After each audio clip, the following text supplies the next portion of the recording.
But one of the things we should focus on very briefly with regards to equality of opportunity too is that we have to understand that opening the door to opportunity for everyone, it's very good for the individuals involved. But you could make a sociological case that that's not the fundamental issue. The fundamental issue is you want to open the doors on the equality of opportunity side because you want the broad culture to be able to benefit from the specific contributions of the most able people. And any arbitrary barriers are going to forestall that, are going to work against that. Like the reason that you want extremely intelligent, hardworking, creative kids at Harvard isn't so they can have stellar careers. That's part of it and good for them. That's not the issue. The issue is you want to educate those people like mad because they're going to produce products that are so useful for everyone else that if those particular people have a few privileges along the way, that's just fine. So equality of opportunity is the best sociological solution as well as the best psychological solution.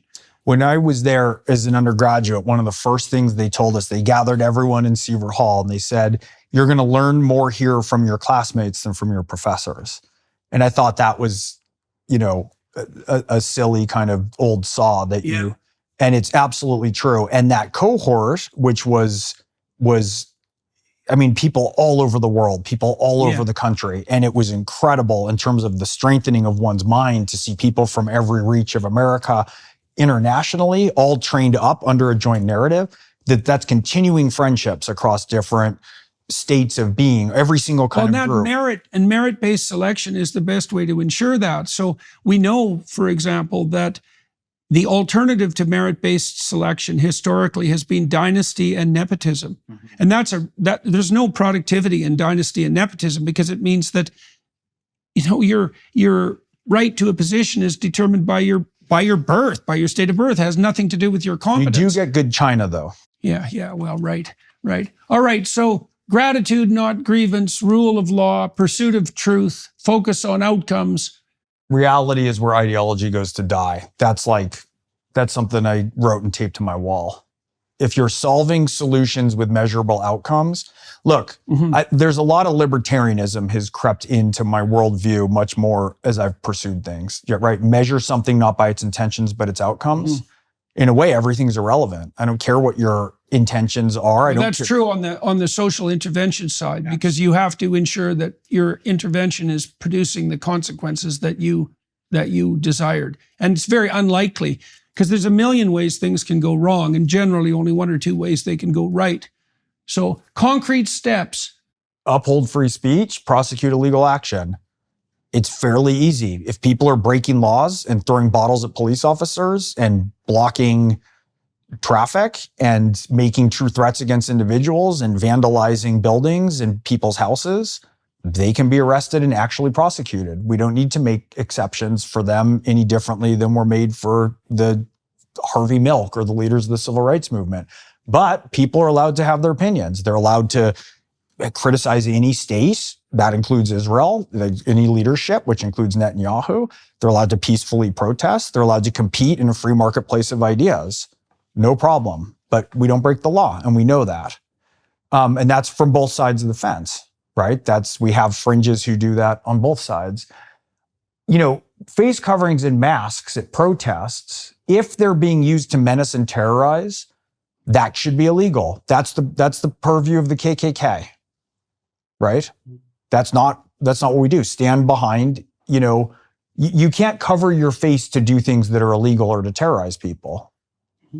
And then the algorithms in social media, that's almost a whole other discussion because you and I have been talking about this a lot but there's ways to maintain freedom of speech, but that doesn't mean freedom of reach for profit, which means if I say the most outrageous, misogynistic or anti-Semitic or insane thing, that the algos should drive that for profit for corporations when the algos are hidden covertly behind firewalls that we don't even know who we're talking to or if they're American. We should also be aware of presuming that the tech people themselves can solve these problems, because I see this with Zuckerberg and with Musk, and perhaps they're on opposite sides of the political spectrum. They still have the same problem. Corruption aside, no one knows how to regulate the regulate online discourse, like to bring the rule of law and order to online discourse. No one solved that problem. Half of online activity is criminal across the board, right? Pornography, outright crime, and then the sort of quasi-crimes that constitute trolling and so forth. And no one knows how to regulate that. And we shouldn't expect the tech engineers to be able to manage that without.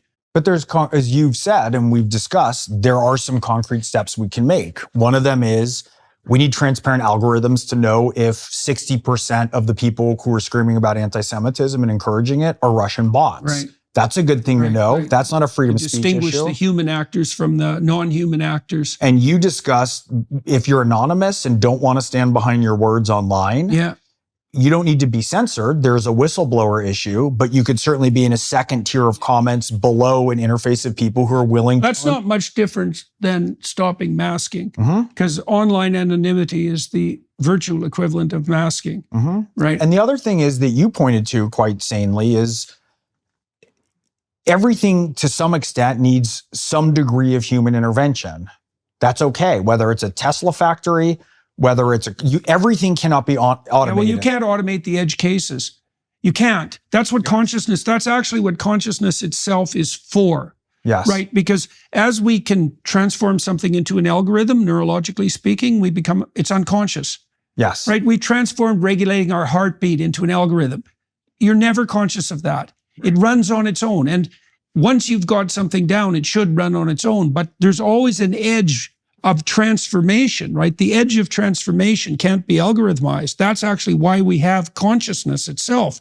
And part of the mechanism of that consciousness is the thought, the abstract thought that thought itself entails, but that's very tightly associated with free speech, right? Thought is internalized speech. Yes. And so the way that consciousness navigates that transformative edge that can't be transformed into a algorithm is through the mechanism of free discourse.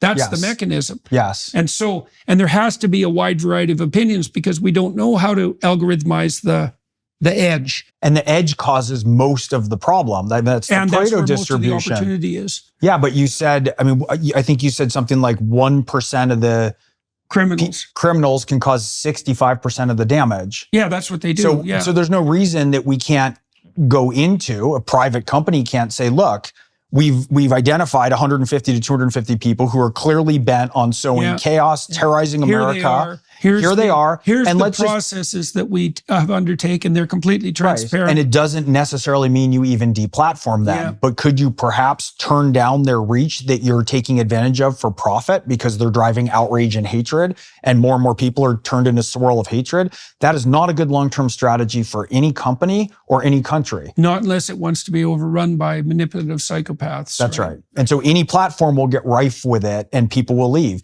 And look, you and Michaela and Jordan Fuller have solved this. Peterson Academy, everybody has to have their name who has comment. There's a social board. People pay a reasonable but low price of entry to have access to the classes. And the discourse on there is entirely sane. Yeah, well, we can have interfaces approximating an honor code, which is like, if you act like a jerk, you can have your money back and leave. And you might say, well, who decides that? And well, the answer at the moment is twofold. The community itself is deciding that, but we are watching too. And we've identified 3 people out of 30,000 wh've caused trouble.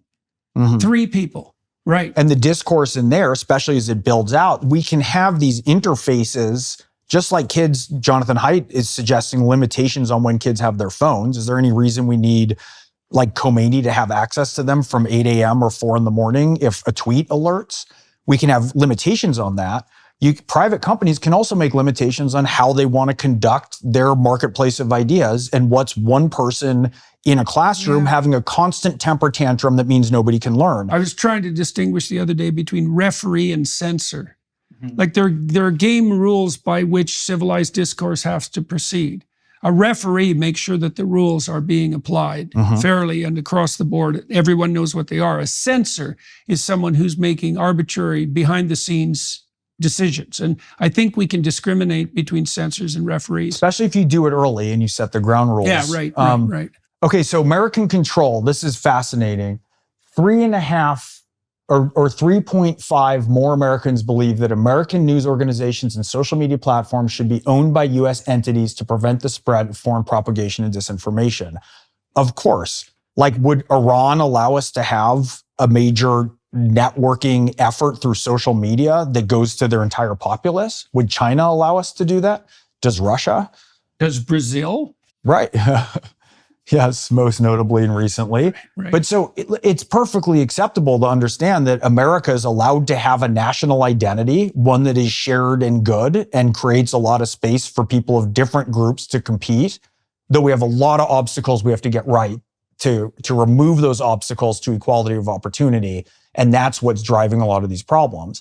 But the more we can focus on solving those real problems, we are certainly allowed to have ownership of who is educating our kids and driving our discourse in the hands of Americans.